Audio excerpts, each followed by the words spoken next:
안녕하세요. 저는 피가 섞이지 않은 오랜 가족이 있었던 남자입니다. 가족이라는 게 꼭 부부 혹은 부모 자식으로만 이루어지는 건 아니더라고요. 진심으로 서로를 아끼고 한 집에서 온기를 나누며 살면 그게 바로 가족이더라고요. 저희 집엔 바로 그런 특별한 가족이 한 사람 있었는데요. 씁쓸하게도 그 사람은 자신의 욕심 앞에서 가족을 부정해버리더군요. 그 괘씸하고 배은망덕한 사람에 대한 이야기를 지금부터 여러분께 들려드리고자 합니다. 저희 집은 식구가 넷이었어요. 아버지, 어머니, 저와 3살 아래 여동생, 이렇게입니다. 부모님은 함께 음식 장사를 하셨는데요. 두 분의 가게는 꽤 입소문이 난 편이었습니다. 그렇다고 대박집처럼 건물을 올리거나 하는 정도는 아니었지만 네 식구 넉넉하게 먹고 때 되면 여행도 무리 없이 다닐 수 있을 정도의 중산층 수준이었죠. 영수가 정말 미안한데 나 5만 원만 좀 빌려주면 안 되니? 저희 어머니께는 아주 절친한 고향 친구분이 한 분 계셨습니다. 형편이 저희 집과 달리 아주 어려운 분이었는데 옆 동네에 살고 계셔서 저희 집에 자주 놀러 오셨었죠. 아주마의 딸도 함께 놀러와 저와 제 동생과 자주 어울렸었고요. 아주만 저희 어머니께 민망한 표정으로 돈을 자주 빌리셨습니다. 제가 알기로 갚지 못한 적도 여러 번이었어요. 그래도 어머니는 항상 그 아줌마를 안쓰러워하며 돈을 빌려주셨죠. 어머니는 아버지를 향해 아줌마가 사시는 모습이 가엾다며 눈물을 많이 보이곤 하셨습니다. 그 망할 놈이 또 미니한테 손찌검을 했나 봐. 생활비해야 한다고 하는데도 귀엽고 남은 돈을 다 뜯어가서 애가 손 벌리려고 찾아왔더라. 아휴, 그 착한 애가 어쩌다 그런 고약한 놈한테 걸려가지고선 나 너무 속상해 죽겠어. 미안해 여보. 말도 안 하고 돈 빌려줘서. 아니야. 내 돈이 당신 돈이고 그런 거지 뭐. 미네 씨, 당신한테 엄청 고마운 사람이라며. 아휴, 그나저나 걱정이다. 그러다 미네 씨도 그렇고 영은이한테도 큰일 생길까 봐. 부모님이 아줌마 걱정하신 데는 이유가 있었습니다. 그건 바로 나쁜 아줌마 남편 때문이었죠. 아줌마의 남편은 허구한 날 아줌마에게 손찌검을 했고 나중엔 영은이한테도 한 번씩 손을 댔죠. 아줌마의 남편은 거의 집에서 술만 마시다 어쩌다 한 번씩 공사 현장에 나가 일을 했는데요. 그런 주제에 아줌마가 식당에 다니며 벌어온 돈도 다 빼앗아가는 한심한 사람이었답니다. 그래서 아줌마는 항상 돈이 없으셨던 거죠. 그 아저씨의 행패가 너무 심할 때 아줌마는 영은이를 데리고 저희 집으로 도망을 오기도 하셨습니다. 그리고 2번 정도는 술에 만취한 그 아저씨가 저희 집까지 찾아온 적도 있었죠. 저희 부모님은 드물게 고함을 지르며 그 아저씨를 쫓아냈습니다. 나가요 당장. 낯짝도 두껍지. 여기가 어디라고 찾아와요? 내 친구 얼굴을 맨날 그 지경으로 만들어 놓고. 경찰 불러요? 어디 색으로 한번 차볼래요? 어머니는 아줌마에게 계속 이혼을 권하셨지만 아줌마는 덜덜 떨면서도 차마 이혼까지 하지 못하셨답니다. 너도 알잖아. 아빠 없는 집 자식을 사람들이 얼마나 손가락질하는지. 그리고 솔직히 나 영은이 아빠 무서워. 내가 도망가면 죽을 때까지 어떻게든 찾아낼 거라고 했어. 어머님 답답해하셨지만 아줌마 끝내 이혼은 하지 못하시더군요.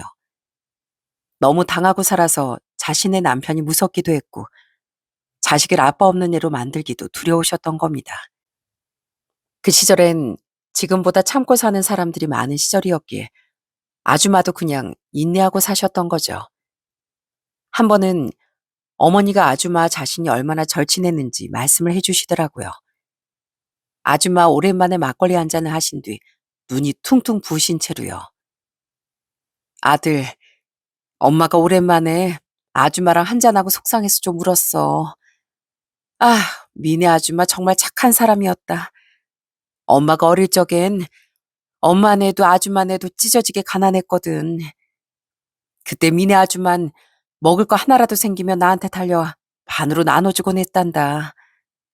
그리고 네 외할머니 돌아가셔서 결국 내가 고아가 됐을 땐 미네네 어머니까지 내게 참 잘해주셨어. 형편이 어려워서 같이 살자 말을 못하셨어도 나 혼자 살던 사글세방에 찾아와 음식도 나눠주시고 쌀도 가져다 주곤 하셨지. 어머닌 외할아버지가 일찍 돌아가신 뒤 외할머니와 동생인 외삼촌과 셋이 사셨다더군요. 외삼촌은 어릴 적부터 많이 병약해 외할머니의 관심은 모두 외삼촌 차지였다고 합니다. 그런 어머니의 외로움을 알고 곁에 있어준 친구가 바로 아줌마였다고 해요. 외삼촌은 엄마가 14살 때 결국 세상을 떠났는데 크게 상심한 외할머니는 시름시름 앓다 1년 뒤 그 뒤를 따라가셨는데요. 너무 어린 나이에 혼자 남아버린 어머니에게 아줌마도 아줌마네 어머니도 많이 잘해주셨다고 했죠. 내 형편에 당장 부모님도 안 계신데 고등학교는 어떻게 갔겠니? 중학교도 미네네 엄마랑 학교 선생님 덕에 겨우 졸업하고 바로 서울로 올라왔어. 공장에 취업하려고. 그리고 그때 미네 아줌마도 같이 서울로 올라온 거야. 걔네 집도 그 당시에 걔네 아버지가 많이 편찮으셨을 때라 하나 있는 딸 자식이라도 고등학교까진 보내주기 무리한 형편이었거든. 그땐 그런 집이 많았지. 그렇게 서울 상경을 같이 한 어머니와 아줌마는 함께 숙소에서 지내며 여공 생활을 하셨다고 해요. 그때도 두 분은 서로를 많이 의지하고 지냈다더군요. 결국 아줌마네 아버지가 돌아가시며 아줌마가 잠시 고향에 다녀온 1년 동안은 떨어져 지냈지만 그 뒤 다시 아줌마가 서울의 다른 공장에 취업하며 다시금 가까이 지내셨다고 합니다. 내가 다니던 공장 사장한테 월급을 5달치나 떼어먹혔을 때 앞장서서 난리 쳐준 것도 미네였어. 그땐 사장을 대상으로 돈을 받아내기가 결코 쉽지 않았거든. 내가 괜찮다고 너 다친다고 그만하라는데도 미넨 한사코 우리 공장까지 찾아 오밤중에 벽볼 붙이고 아주 난리를 쳤지. 아주 질려버린 공장 사장이 날 자르는 대신 밀린 월급을 주긴 주더라. 그 뒤로 난 다른 식당에 취직해서 일하다가 네 아버지 만났고 아줌마 소개로 영은이 아빠를 만나 결혼한 거야. 처음엔 사람이 착해 보여서 좋은 신랑 만나나 싶었더니 그런 깡패 같은 놈일 줄 누가 알았겠니? 그렇게 자세한 얘기를 듣고 나서야 그동안 왜 어머니가 아줌마 그렇게 챙기고 도왔는지 알겠더라고요. 아버지 또한 어머니를 그렇게 챙겨준 아줌마에게 고마우셨던 겁니다. 어머니는 그 착한 미네 아줌마 신세가 왜 이렇게 됐는지 모르겠다며 결국 또다시 눈물을 보이셨죠. 그래도 세상에 천벌이라는 게 정말 있긴 있더라고요. 아줌마 영은이에까지 손을 대던 그 아저씨는 결국 천벌을 받았습니다. 오랜만에 일해보겠다고 나간 건설 현장에서 그만 추락사를 해버린 겁니다.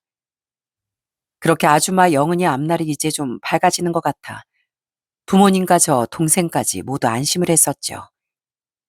그런데 세상은 아줌마에게 끝까지 야속하더라고요.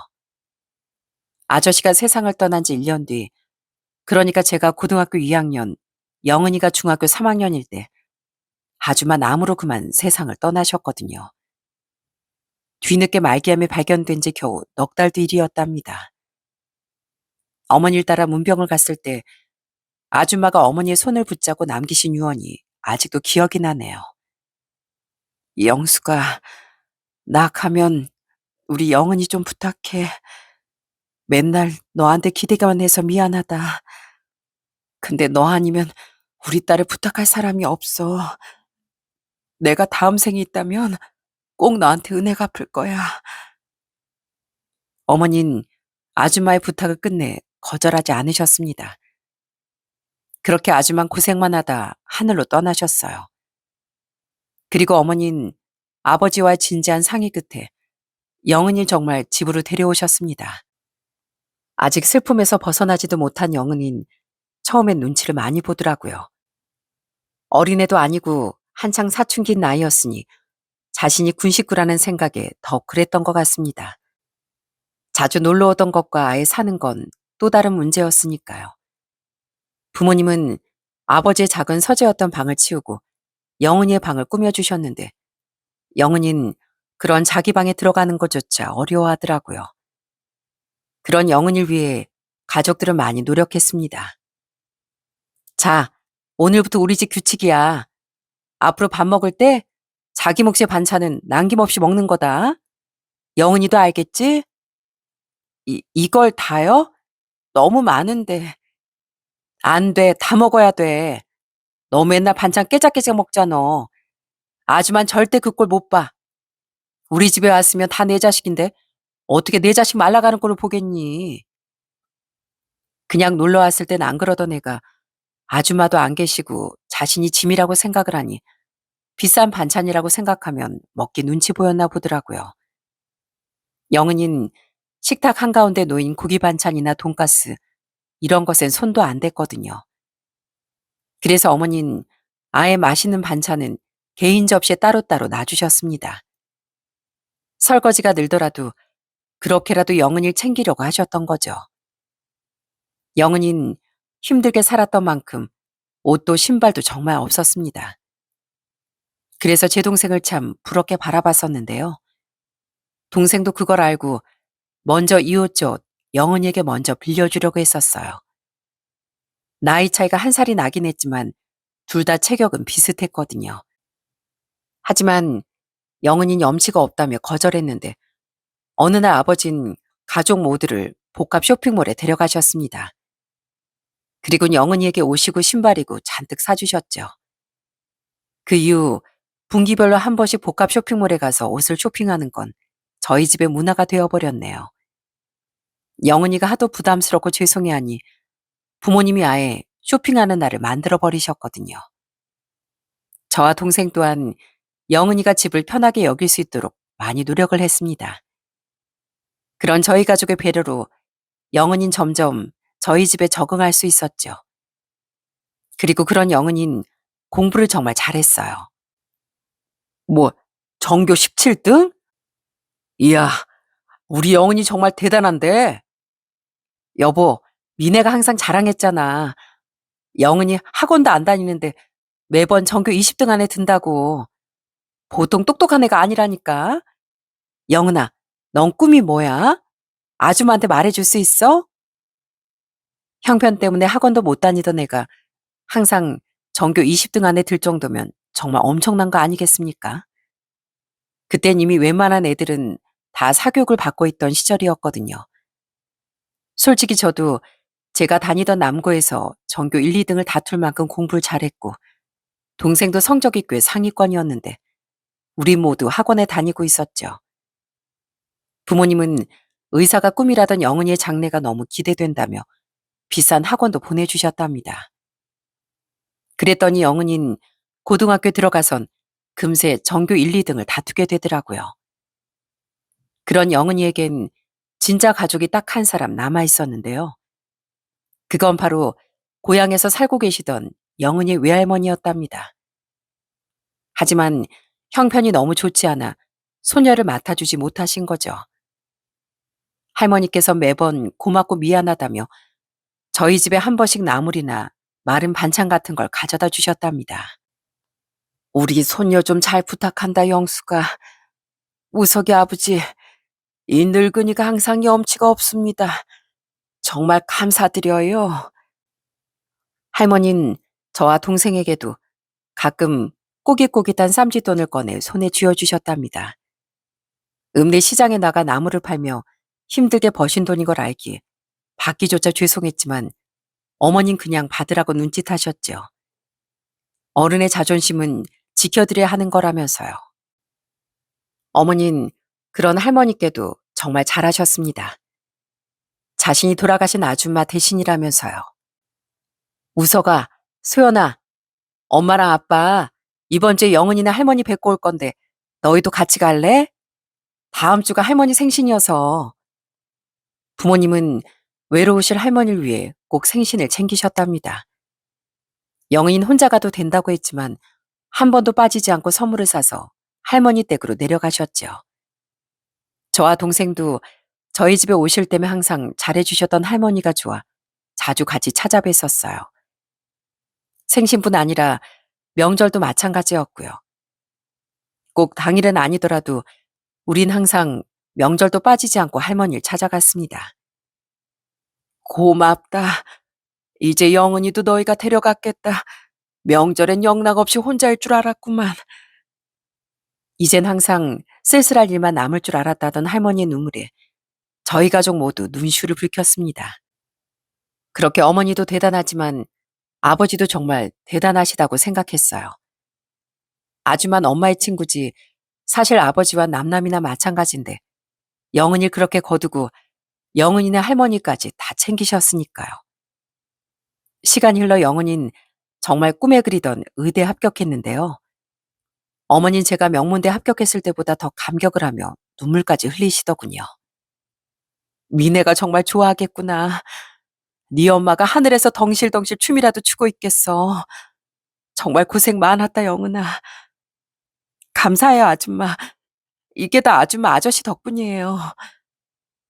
어머님 그때 아줌마 생각이 나셨던 겁니다. 그때 부모님은 할머니까지 서울로 초대, 비싼 호텔 식당까지 예약해 축하 파티를 여셨답니다.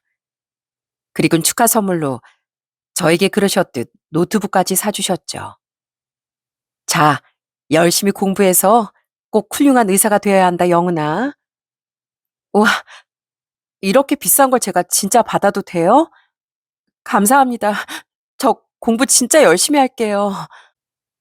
이후 부모님은 영은이 의대 학비까지 다 대주시더군요. 저와 동생에게 그러셨듯 부모님은 그렇게 영은이를 정말 딸처럼 키우신 거예요. 그렇게 긴 시간 함께 지내다 보니 저와 영은이 사이엔 남다른 감정이 싹 텄습니다. 영은이는 제가 군대 가기 전 저를 불러 고백을 했었어요. 저도 실은 영은이를 좋아했지만 시기가 시기인 만큼 그땐 거절했었는데요. 영은이는 절 자주 면회까지 오며 제게 아주 지극정성이었죠. 오빠, 나한테 미안해서 거절한 거라고 그때 그랬지? 그럼 제대하면 나랑 꼭 사귀는 거야? 휴가 나와서 다른 여자 만나기만 해. 완전 배신이야. 학을 접어 선물을 보내기도 하고 맛있는 것도 사들고 오던 영은이에게 전 정말 감동했습니다. 결국 우린 제가 제대한 뒤부터 자연스레 연인이 되었어요. 영은이는 그렇게 친한 동생에서 가족으로, 가족에서 제 여자친구로 제 인생을 가득 채워갔죠. 아, 나 빨리 오빠랑 결혼하고 싶다. 아이, 또 그 소리. 어차피 우리 같이 살고 있잖아. 그래도 결혼하는 거랑 이건 다르지. 난 빨리 가정 꾸려서 오빠랑 알콩달콩 애도 낳고 살고 싶어. 난 우리 엄마랑 다르게 꼭 행복하게 살 거야. 아빠란 인간이랑도 다르게 가족을 아주 소중히 여기면서 오빠 나중에 나버리고 다른 여자 만날 생각 꿈에도 하지 마. 알겠지? 나 배신하면 아줌마 아저씨한테 오빠 멱살 잡힌다. 아, 그래. 우석이 너 영은이 두고 땀만 먹으면 큰일 난다. 이 엄마 아빠가 두 눈 시퍼렇게 뜨고 지켜보고 있어. 가족들도 처음엔 놀랐지만 나중엔 우리의 관계를 응원해 주더라고요. 시간이 갈수록 여자친구는 빨리 결혼하고 싶다고 노래 부르더군요. 가정에 대한 결핍이 있었던 만큼 자기 가정에 대한 욕심이 있었던 겁니다. 여자친구가 어떻게 자랐는지 누구보다 잘 알았기에 저도 그런 여자친구의 바람을 빨리 들어주고 싶더라고요. 벌써부터 할머니는 제게 손주 사이라고 부르셨고 부모님은 종종 여자친구에게 우리 며느리라고 말하기도 하셨죠.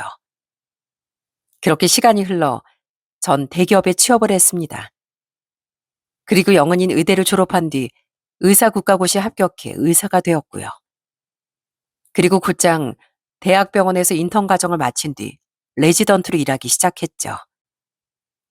영은아, 이제 둘 다 돈도 벌겠다. 우리 이제 결혼하자. 너 계속 결혼 일찍 하고 싶어 했잖아. 많이 부족하지만 우리끼리 돈 모으고 대출 받으면 빌라 전세부터 시작할 수 있을 거야. 학비도 다 내주셨으니까 부모님 도움은 받지 말고 우리 힘으로 시작하자. 몇 년 뒤 이제 어느 정도 둘 다 돈도 벌겠다. 돈도 조금 모았겠다. 전 여자친구에게 청혼을 했습니다. 그렇게 결혼 노래를 불렀으니 전 여자친구가 엄청 좋아할 줄 알았어요. 그런데 여자친구는 의외의 말을 하더라고요. 오빠, 나도 결혼 너무 하고 싶은데 우리 조금만 더 미루자. 오빠도 알다시피 레지던트 생활이 너무 바빠서 내가 결혼하고 뭐 할 정신이 없을 것 같아. 어차피 나 전문의 따려면 얼마 안 남았잖아.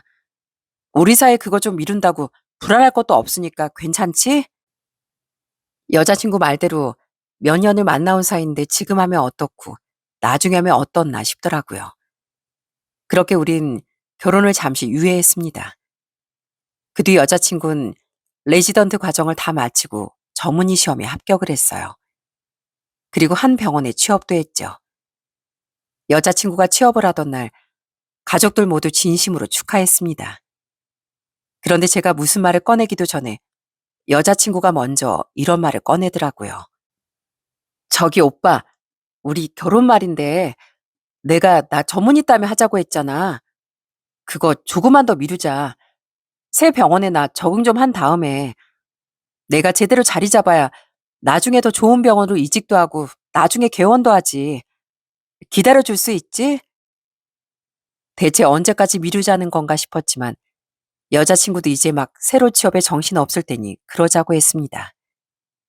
그때까진 여자친구를 의심할 생각은 조금도 하지 못했어요. 1, 2년도 아니고 가족으로 지낸 시간까지 다 하면 정말 엄청난 시간을 함께한 사이 아니었겠습니까? 그랬기에 신뢰도 두터웠던 겁니다. 그런데 그 이후부터 여자친구는 조금씩 변하기 시작하더라고요. 뭐? 독립? 아니, 갑자기 왜? 어차피 조만간 결혼하려면 새 집 구해야 하는데 굳이? 취업한 지 얼마 안 돼 여자친구는 독립을 하고 싶다고 하더라고요. 저희 집에서 병원까지 차로 30분 정도 거리였는데 아예 병원 근처에서 자취를 하고 싶다는 겁니다. 제 물음에 여자친구는 대수롭지 않게 대답하더라고요. 대학병원이랑 일반 병원이랑 느낌이 좀 달라서 그런지 생각보다 많이 피곤해. 일도 고되고 그래서 출퇴근 시간이라도 좀 줄이고 싶어. 난 다 큰 성인인데 설마 이런 걸 간섭하는 건 아니지 오빠? 저뿐 아니라 부모님도 내심 서운해하셨지만 어쩌겠습니까? 자기가 그러고 싶다는데요. 여자친구는 병원 근처에 작은 오피스텔 하나를 얻어 정말 독립을 했습니다. 그리고 어머니는 자취를 시작한 여자친구가 걱정된다며 그렇게 자주 반찬을 싸다 나르셨어요. 또 반찬 싸서 가신다고요? 아, 두세요. 제가 내일 가져다 줄게요. 아유, 됐어. 어디 영은이가 네 여자친구이기만 하니? 곧 며느리 될 사이라지만 아직 내 딸이기도 하다. 애가 힘들다고 집도 잘 안 치고 사는 것 같은데 가서 청소도 해주고 하려고. 자식은 품에서 떼어놔도 항상 목에 걸린 것처럼 신경 쓰이는 거야. 너도 나중에 결혼해서 애 낳아봐라. 부모님의 여자친구에 대한 애정은 여전하셨던 겁니다. 어머니뿐 아니라 아버지도 어머니와 함께 여자친구 집에 찾아가 화장실 청소를 해주시기도 하고 자나깨나 여자친구 걱정뿐이셨죠. 우석이 너 영은이 좀 잘 챙겨줘라. 애가 겨울이 아니어도 몸이 약해서 감기를 아예 달고 살잖아. 의사가 돼서 콜록콜록거리고 있으면 환자들도 불안해. 애가 배달을 잘 시켜 먹는 것 같던데 놀러 가면 네가 맛있는 거라도 좀 해주고 하다못해 네가 고기라도 좀 사다 구워 먹여. 저 또한 집과 여자친구 집으로 가며 데이트도 하고 부모님 말씀처럼 여자친구를 많이 챙겨주기도 했답니다. 그런데 언제부턴가 여자친구가 제게 신경질을 내는 거예요. 나한테도 사생활이 필요해. 이래서야 내가 그 집에 살 때랑 지금이랑 뭐가 달라? 집에 좀 그만 와. 데이트를 하더라도 밖에서 하면 되잖아. 집은 그냥 온전한 나만의 공간이었으면 좋겠다고. 아휴, 우리가 몇 년을 같이 살았는데 내가 너네 집에 맨날 가는 것도 아니고 말을 왜 그렇게 서운하게 해. 아유, 알았어. 안 가면 되잖아. 그리고 나 요즘 너무 피곤해. 그러니까 우리 당분간 좀 드문드문 보자. 나 진짜 요즘 힘들어서 주말에도 그냥 잠만 자고 싶어. 여자친구는 점점 제가 집에 가는 일을 싫어하더라고요. 그리고 만남 횟수도 2주에 한 번 정도로 줄이더니 그마저도 빨리 집에 가려고 하는 겁니다. 또 데이트할 때 보통 식사를 많이 하잖아요. 여자친구는 언제부턴가 제가 먹는 모습을 보면 그렇게 핀잔을 주더군요. 꼭 그렇게 천천히 먹어야 돼? 회사에서 그러면 사람들이 싫어하지 않아? 난 벌써 다 먹었어. 너야말로 너무 빨리 먹은 거 아니야? 나도 회사에선 눈치껏 일찍 일어나는데 내가 쉴 때까지 허겁지겁 왜 먹어야 돼?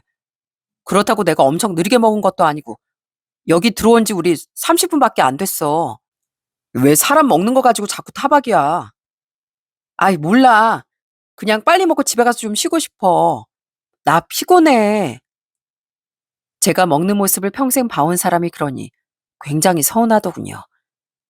점점 여자친구의 마음이 멀어지는 것 같아 한 번은 꽃다발을 사서 집 앞으로 찾아도 갔었습니다. 선물도 하고 대화도 천천히 해보고 싶어서요.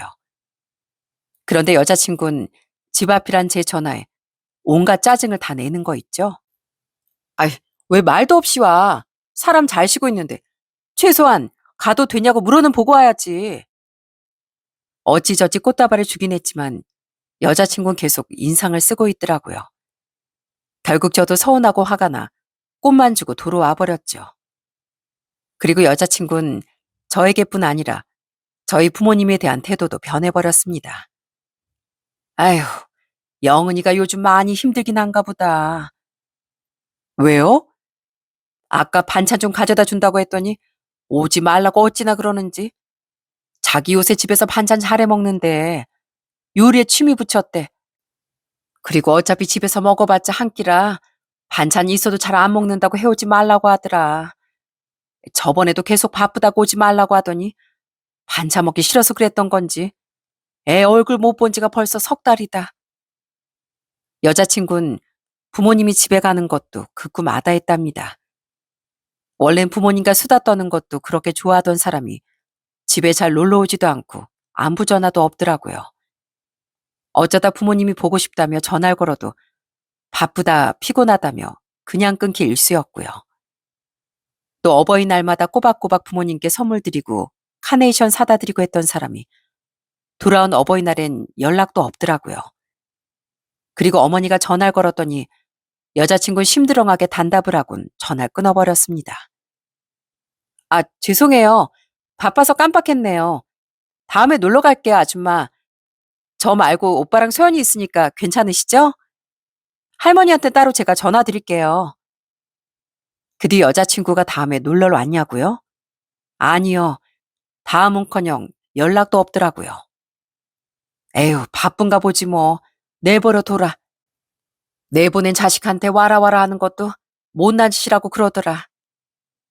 부모님은 씁쓸한 듯 이렇게 말씀하시더군요. 말은 괜찮다고 하셨지만 정말 속상한 표정이었죠. 그렇게 여자친구와 취업한 지 10달 정도 지난 어느 날이었습니다.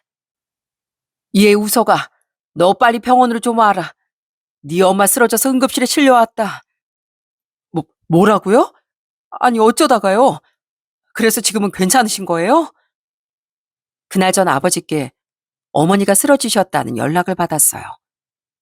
어머님 평소 심장이 좀 안 좋으셨는데요. 장사를 하던 중 잠시 뭐를 사러 나가셨다가 길에서 그냥 쓰러지셨다고 하더라고요. 다행히 사람들이 신고해 준 덕에 어머님 바로 응급실로 옮겨질 수 있었답니다. 골든타임 안에 응급처치를 한 덕분에 어머닌 무사할 수 있었죠. 다만 한동안 안정과 치료가 필요해 입원을 하시게 됐어요. 병원으로 가서 어머니가 무사하신 모습을 본 후에야 전 뒤늦게 여자친구에 전화를 걸어 그 사실을 알렸습니다. 영은아, 어머니 지금 병원에 입원하셨어. 왜? 심장이 원래 안 좋으셨잖아. 갑자기 길에서 쓰러지셨다는데 다행히 시간 안에 응급실에 도착해서 지금은 무사하셔. 근데 당분간 입원하셔야 한대. 수연이는 아까 왔다가 일 때문에 급하게 회사 다시 들어갔거든? 난 여기 쭉 있을 거니까 너도 얼른 와. 아무리 사람이 변했다고 한들 전 당연히 여자친구가 달려올 줄 알았습니다. 부모님께 평소엔 소원해도 어디가 아프시다고 하면 놀라 자식들이 달려오는 것처럼요. 그런데 들려오던 여자친구의 대답을 듣고 전 제 두 귀를 의심했습니다.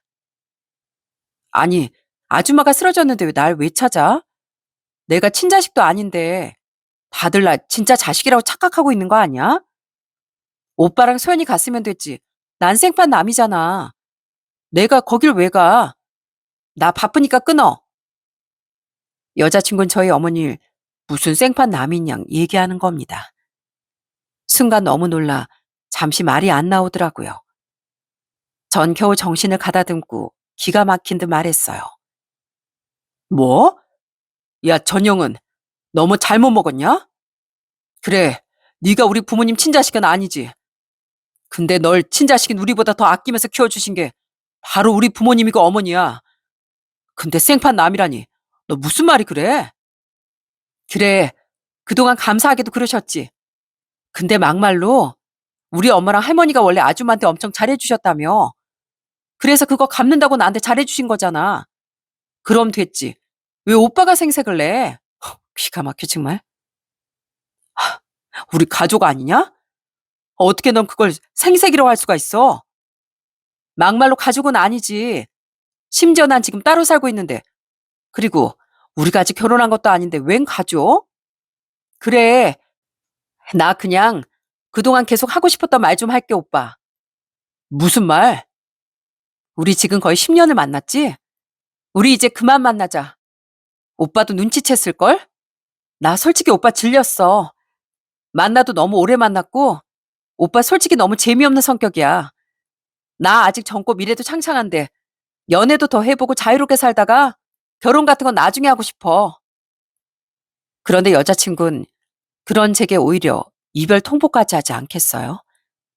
아니, 먼저 결혼하고 싶다고 그렇게 말하던 사람이 누구였습니까? 제가 좋다고 그렇게 쫓아다닌 사람은요. 그게 충격을 받은 전 언성을 높이며 말했습니다. 나 좋다고 먼저 따라다니고 결혼 노래 부른 거 너 아니야?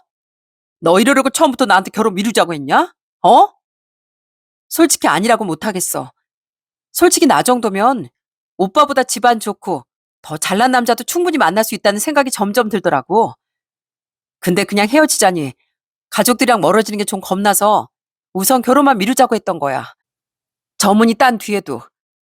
근데 막상 그 집에서 나와보니까 같이 살아서 가족이었던 거지.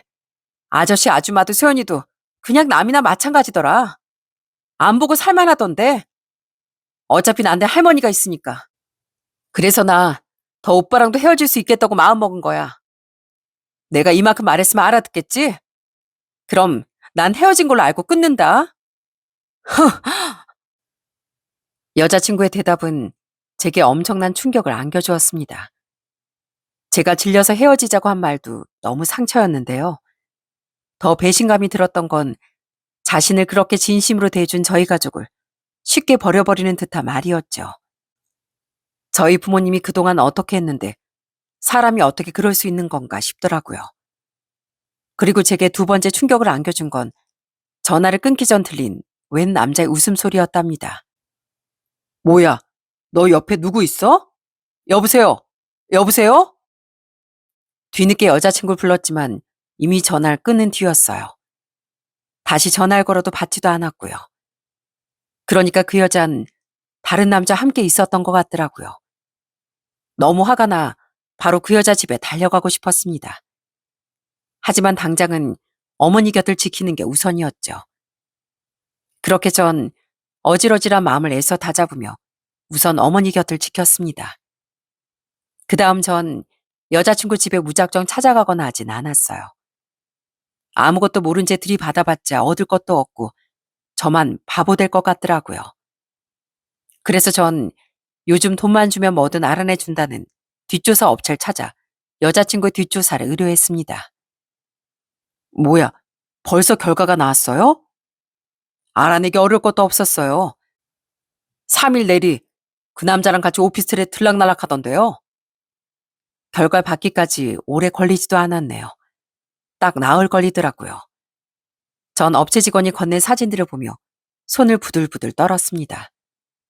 설마 했는데 여자친구는 바람이 났던 겁니다. 사진들 속엔 여자친구와 웬 느끼해 보이는 남자 둘이 자기 오피스텔에 들락거리는 모습이 잔뜩 찍혀 있더라고요. 손도 잡고 다정하게 스킨십도 하는 모습이 영락없는 연인 사이였습니다. 저와 가족들에겐 집에 그렇게 오지 말라고 하더니 그게 다 그 남자 집에 들이려고 했던 겁니다. 녹음은 못했는데요. 둘이 술집에서 대화 나누는 거 살짝 엿들어보니까 그 남자 이미 안우석 씨란 존재가 있는 거 알고 있던데요. 끼리끼리라고 그걸 알면서도 거리낌 없이 전영훈 씨를 만난 거예요. 그리고 그 남자 집에 돈이 엄청 많더라고요. 전영훈 씨랑 똑같은 의사인데 부친이 중소기업을 운영한대요. 그 집 둘째 아들이에요. 여자친구는 돈 많은 집 아들이자 같은 의사인 그 남자가 저보다 훨씬 욕심났던 겁니다. 그 집으로 독립하고 얼마 안 돼 소개로 만났다는데 그동안 그 여잔 계속 양다리를 걸쳤던 거죠. 어머니가 쓰러지셨다는 전화를 걸었을 때도 분명 그 남자 함께였겠죠. 아니면 어떤 남자가 그때 그 옆에서 킥킥거렸겠습니까? 전 엄청난 배신감에 결과 받자마자 바로 그 여자 집으로 달려갔습니다. 그리고 마구 문을 두드렸어요. 너 집에 있지? 다 알아. 너 또 그놈이랑 같이 있냐? 너 바람난 거 다 알고 왔으니까 빨리 문 안 열어? 아, 진짜. 아, 열어, 연다고. 헤어졌으면 땡이지. 왜 여기까지 와서 난리야? 아! 제가 아도 시끄럽게 굴자 그 여잔 귀찮다는 듯 투덜거리며 문을 열더라고요. 저는 그 이기적인 여자를 보자마자 바로 따기를 날려버렸어요. 그리곤 소스라치게 놀랐다 이내절 표독스럽게 노려보던 그 여자에게 소리쳤습니다. 지금 나 쳤니? 그래, 쳤다. 마음 같아서 한 대로 안 끝내고 싶은 거. 내 손이 더 더러워지는 게 싫어서 참는 거야. 네가 어떻게 나한테 이럴 수가 있어? 너 여기로 거의 독립하자마자 저놈 만나기 시작했다며? 그런 주제에 우리 부모님이 해다 주는 반찬 다 받아먹고 청소까지 해주시는 걸 보고만 있었어? 나한테도 안 되지만 우리 부모님한테 그러는 건 사람도 아니지. 우리가 진짜 결혼을 했어? 뭘 했어? 따지고 보면 아저씨 아줌마도 다 남남이잖아. 두 분이 하고 싶어서 한 일을 가지고 왜 나한테 뭐라 그래? 사람이 사귀다 보면 헤어질 수 있는 거고 그럼 당연히 아줌마 아저씨랑 나도 보기 힘든 사이 되는 거 아니야? 그래, 헤어질 수 있지. 하지만 최소한의 예의는 필요한 거야. 하물며 우리가 함께한 시간이 몇 년인데 그냥 연인 사이도 아니고 가족이었는데 최소한 양다리는 걸치지 말았어야지. 그리고 최소한 우리 부모님을 그렇게 바로 버려버리는 배은 망덕함은 보이지 말았어야지. 진짜 가족도 아니면서 진짜 더럽게 생색내네. 그래, 나 배은 망덕하다. 근데 난 그가정에 휘둘려서 더 좋은 남자 만날 기회 놓치기 싫거든? 어떻게 알았는지 모르겠지만 우리 성문 씨 직업도 의사에 집안도 오빠네 집은 비교도 안 되게 잘 살아. 진짜 날 소중하게 생각한다면 다들 날 놓아줄 줄 알아야 하는 거 아니야? 그게 진짜 가족이지. 전 궤변을 늘어놓던 여자친구에게 거의 불을 뿜듯 분노를 퍼부었습니다. 하지만 그 여잔 끝까지 당당하더군요. 전 그런 그 여자에게 단단히 으름장을 놨습니다. 가족? 우리 가족이 너한테 죄졌냐? 배은 망덕한 너한테 다 퍼다주고 마지막에 행복까지 빌어주게. 웃기지 마. 그깟 욕심 때문에 가족을 버린다 이거지? 근데 그거 하나 확실히 알아도 남 버릴 줄 아는 인간은 자기도 언젠가 똑같이 버림받게 된다는 걸. 넌 이제 우리 가족한테 아무것도 아니니까 앞으로 찾아올 생각도 하지 마. 그렇게 뒤돌아 나오려는데 뒤에서 남자 목소리가 들렸습니다. 그 바람 피운 놈이 또 그 집에 있었던 모양이더군요. 아무튼 없는 놈들이 저렇게 발악을 하지. 어휴! 그때 제가 제정신이었겠습니까? 그 건방진 놈이 뭐라고 하자마자 전 바로 뒤돌아 그 놈에게 또 한 방을 날려버렸습니다. 그리고 어안이 벙벙해져 있던 그 놈에게 말했죠. 마침 너도 여기 있었구나. 잘 됐네. 안 그래도 한 방 먹여주고 싶었는데. 너, 너 지금 감히 누굴? 왜, 꼽냐? 억울하면 고소해보든가. 비록 내가 전영은 쟤랑 결혼한 사이는 아니지만 네가 고소하다면 구구절절 사안이라도 써서 기사라도 제보할 생각이야. 너희 아버지 회사 운영한다며? 그 회사 둘째 아들이 결혼할 사람도 있는 여자 꼬신 주제에 당당하게 굴다 한 대 얻어맞았다고. 어디 내가 동네방네 떠들어줘? 내가 이 이상 뭘 안 하는 건 내가 이 여자랑 결혼한 사이도 아니니까 이 이상 난리 피고 싶지 않아서야. 창피해서. 너 인생 그렇게 살지 마. 알겠어? 전 그놈에게 겁박을 한 뒤 현관문을 쾅 닫고 나와버렸습니다. 그 뒤전 차마 아직 안정을 취하는 어머니께도 다른 가족에게도 그 여자에 대한 말을 하지 못했어요. 얼마 뒤 어머니가 쓰러지셨다는 소식을 뒤늦게 듣고 그 여자의 외할머니가 병원으로 달려오셨더군요. 그리곤 제가 힘없이 고개를 푹 숙이고 있으니 염려스럽게 물으시더라고요. 우리 손주 사이 왜 그래?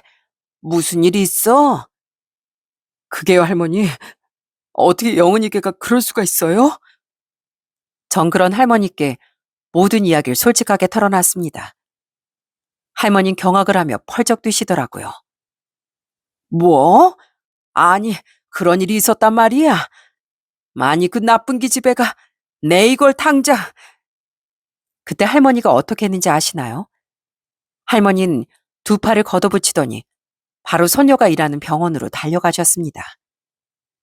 전 여든이 훌쩍 넘으신 할머니가 걱정돼 뒤를 따라갔죠. 할머니는 병원에 도착하자마자 완전히 뒤집어 엎기 시작하셨어요. 그 연세도 많은 분이 어디서 그런 힘이 나오는지 정말 대단하셨답니다. 전영은이라는 의사 어디 있습니까? 예, 내가 걔 할미입니다. 세상에 그 기집애가 자기를 키워주고 의사까지 만들어준 집안을 배신했답니다. 여러분, 내 손이한테 치료받지 마세요. 돈 많은 남자 만나겠다고 자기 은인들도 배신하는 의사를 뭘 믿고 몸을 맡깁니까? 할머니, 할머니가 여길 왜... 이게 대체 무슨 짓이에요? 그만하세요. 그 엄청난 소란에 여자친구는 바로 진료실에서 달려오더라고요. 그리곤 할머니를 말리고 있는데 소란을 듣고 병원장이란 사람도 나오더라고요. 전 선생 할머님이라고? 그게요, 원장님. 선생님이 여기 원장입니까? 원장님, 내 손녀 쓰지 마세요. 우리 손주 사이 될 사람이 여기 이 총각인데요. 우리 우석이 부모가 부모 잃은 내 손녀 다 키워주고 대학 다 보내서 의사 만들어준 은인들입니다. 우리 우석이도 내 손녀한테 얼마나 지극정성이었다고요. 근데 돈 많은 남자 나타났다고 바로 양다리 걸치다 우리 우석이를 차버렸답니다. 우석이 엄마가 쓰러졌다는데도 거들떠도 안 보고요. 이게 사람입니까? 이런 일 뭘 믿고 환자를 맡깁니까? 할머니, 제발 그만 좀 하세요. 네? 최선 할머니 제 편이 돼야 하는 거 아니에요? 제 유일한 가족이시잖아요. 뭘 그만해. 사람이 부끄러운 줄 알아야지. 하늘에서 네 엄마가 널 보면 뭐라고 하겠냐? 하늘 아래 머리 검은 짐승 거두는 거 아니라더니 그게 내 소녀 얘기가 될 줄은 꿈에도 몰랐다. 부끄러운 줄 알아.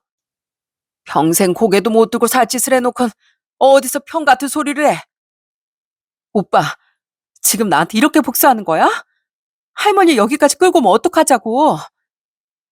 도저히 할머니가 말려지지 않자 그 여잔 저에게 화살을 돌렸습니다. 전 기가 막혀 그 여자에게 쏘아붙였죠. 내가 모셔온 게 아니라 할머니가 달려오신 거야. 오죽했으면 할머니가 이러셨겠어? 네가 그 정도로 부끄러운 짓을 했다는 걸 정말 모르겠어? 넌 우리한테뿐 아니라 할머니 얼굴에까지 먹칠한 거야. 돌아가신 아줌마 얼굴에도. 나도 너 같은 여자한테 더는 미련 없으니까 말 걸지 마. 못난 거, 못난 거. 나한테 이제 너 같은 손녀 없다. 난 이제 가족 없어. 그러니까 앞으로 전화도 걸지 말고 집에 찾아오지도 말어. 전 그 여자에게 절연 선언까지 한 채 꺼이꺼이 흐느끼던 할머니를 부축해 모시고 나왔습니다. 그리곤 할머니를 터미널까지 모셔다 드렸죠. 그로부터 얼마 뒤 어머니가 퇴원을 하셨어요. 부모님은 한 번도 문병 오지 않은 전 여자친구에 대해 큰 섭섭함을 보이셨는데요. 이젠 저도 정말 숨길 수가 없다 싶어 전 모든 사실을 솔직히 털어놨습니다. 당연히 부모님은 뒤로 넘어가시려고 했죠. 제 동생 또한 그게 사람이냐며 난리를 치더라고요. 그리고 이틀 뒤 전 여자친구 할머니께서 저희 집으로 다시 올라오셨습니다. 할머니는 저희 부모님 앞에서 머리 숙여 사과하셨어요. 이제 우석이가 다 얘기했다지? 미안하다 영수가. 내 소녀지만 정말 할 말이 없구나. 다른 사람은 다 너희한테 등을 돌려도 걔가 그러면 안 되는 거 아니냐. 부모님도 전 여자친구에 대한 상처가 너무 아프셨는지 할머니의 손을 잡고 흐느끼시더라고요. 그렇게 전 여자친구의 배신은 모두의 가슴에 너무나 큰 상처를 남겼죠. 어머니 너무 화가 나 전 여자친구에게 전화를 거셨는데요. 그 여잔 끝까지 받지도 않았답니다. 결국 어머니는 그 여자의 집까진 쫓아가지 않으셨어요. 머리 검은 짐승은 거두는 게 아니라더니 사람 돌아서는 건 정말 한순간이구나. 거기까지 쫓아가서 난리친다고 한들 뭐가 달라지겠니? 내 속만 더 문드러지겠지. 난 그애한테 할 만큼 했다. 자기를 진짜 가족으로 생각한 우리를 잃으면 그 애만 손해지. 난 그냥 조용히 손절하련다. 이후 전 여자친구는 결국 병원에서 해고됐다고 합니다. 그 병원장이 평소 병원 평판에 엄청 신경을 쓰는 사람이었는데 전 여자친구 때문에 떨어진 병원의 이미지에 잔뜩 화가 났다고 하더라고요. 제가 들은 건 거기까지였는데요. 이후 더 엄청난 반전이 있었다더군요. 오빠, 나 그 자식한테 버림받았어. 그놈 순 바람둥이였어. 양다리도 아니고 무려 4다리 걸치고 있었대. 그냥 날 가지고 놀았던 거야. 난 그것도 모르고 오빠도 아줌마 아저씨도 다 버렸는데. 헤어진 지 고작 반년 뒤 그 여잔 저희 집에 찾아왔더라고요. 그리고는 펑펑 울며 그놈에게 차였다는 얘기를 하더라고요. 그러니까 그 여잔 그냥 그놈에게 농락만 당했던 겁니다. 그 여잔 뻔뻔하게도 이제와 우리에게 용서를 빌더라고요. 오빠, 내가 그땐 잠깐 돈에 눈이 멀었었어. 워낙 어릴 때 힘들게 살았다 보니까 순간 부잣집 며느리 자리가 욕심이 나서 나 정말 반성 많이 했어. 우리 단순한 연인 사이 아니었잖아. 우리 가족이었잖아. 가족이 실수한 거 한 번은 봐줄 수 있는 거잖아. 가족 아니라고 먼저 선고한 건 너야. 비밀번호를 바꿨어야 했는데 어떻게 문 안 열어준다고 뻔뻔하게 비밀번호 치고 들어올 생각을 하냐? 너 진짜 끔찍하다. 나가 당장 역겨우니까. 아줌마 아저씨, 두 분이라도 제발 저 좀 용서해 주시면 안 돼요? 저한테 전 딸이나 마찬가지라고 하셨잖아요. 제가 너무 어리석었어요. 사람 소중한 걸 몰랐어요. 할머니도 찾아가면 문전 박대하시고 저 너무 외로워요. 겨우 다른 데 다시 취직은 했는데 거기까지 소문이 퍼져서 병원에서도 거의 소외당하고 있고 가족한테도 다 외면당하고 저 사는 게 사는 게 아니에요. 제게 애원이 통하지 않자 그 여잔 저희 부모님한테까지 애원을 하더라고요. 아버진 냉정하게 고개를 돌리셨습니다. 그리고 어머니는 차가운 표정으로 그 여자를 밀어내셨죠. 우린 너한테 후회가 없다. 우리 가족은 너한테 최선을 다했어. 하물며 난 하늘에 가서 네 엄마를 만난다고 해도 한 점 부끄러움이 없다. 난 자신 있게 말할 수 있어. 최선을 다해서 네 딸을 키워놓으라고. 이제 후회는 너 혼자만의 몫이다. 우리에겐 이제 너라는 자식도 가족도 없으니까 2번 다시 우리 가족 눈에 띄지도 말거라. 널 키워준 값은 날 도와줬던 네 엄마랑 할머니에게 갚은 은혜값이라고 생각할 테니까. 아무리 눈물로 빌고 빌어도 그 여자에게 돌아간 건 차가운 냉대뿐이었답니다. 결국 그 여자는 엉엉 울며 돌아갈 수밖에 없었죠. 이후 당연히 저희 가족은 오랫동안 바꾸지 않았던 현관 비밀번호도 바꿔야 했습니다. 그렇게 그 여자와는 연을 끊었지만 우린 연세가 많으신 할머니가 걱정되어 가끔 할머니께만 연락을 드리고 있습니다. 우리에게 미안해 손녀까지 끊어낸 분께 이젠 진짜 우리밖에 없었으니까요. 할머니는 평생 자기 손녀를 안 보고 사실 거라고 하더군요. 자기가 남을 버렸으면 자기도 버림받게 된다는 걸 알아야지. 내가 걔를 받아주면 평생 그를 정말 망치는 꼴이 될 거야. 사람은 뭐든 호되게 당해봐야 뭘 배우는 법이다. 너랑 네 가족한테 너무 미안해서 내가 나중에 눈이나 제대로 감을 수 있을지나 모르겠다. 전 여자친구는 결국 욕심 때문에 가족처럼 지냈던 우리 가족에게도 진짜 가족인 할머니에게도 모두 버림받게 됐습니다. 그렇게 그 여잔 지금 스스로의 인생을 나락으로 밀어넣은 채 힘들게 살아가고 있죠. 직업이 의사면 뭐 하겠습니까? 가족들은 다 떠나가고 외톨이가 된 것을요. 그 여자가 앞으로 누굴 만나 어떻게 살지 모르겠지만 가족을 잃은 외로움은 평생 그 여자를 쫓아다니며 괴롭게 만들 거라고 생각해요. 그렇게 평생을 후회하며 살았으면 합니다. 저도 저지만 자신을 자식처럼 키워준 저희 부모님 마음에 큰 상처를 준 것이 참을 수 없을 만큼 괘씸하니까요. 물론 그 여자의 배신으로 인한 충격과 상처는 저희 가족의 마음에도 고스란히 남아 있습니다. 그래도 전에 어머니가 하신 말씀처럼 우리에겐 최소한 후회는 없네요. 그 여자에게 오랫동안 진심을 다했으니까요. 그래서 후회 속에 살고 있는 그 여자와 달리 저희 가족은 빠르게 아픔에서 빠져나올 수 있을 거라 생각합니다. 아무래도 자식처럼 생각한 존재였으니 저희 부모님 마음속에 약간의 허전함은 남아있는 것 같은데요. 그동안 동생과 함께 그런 부모님의 헛헛함을 채워드리려 많이 노력했습니다. 앞으로도 누굴 만나기보단 한동안 부모님을 더 챙기며 살아가려고요.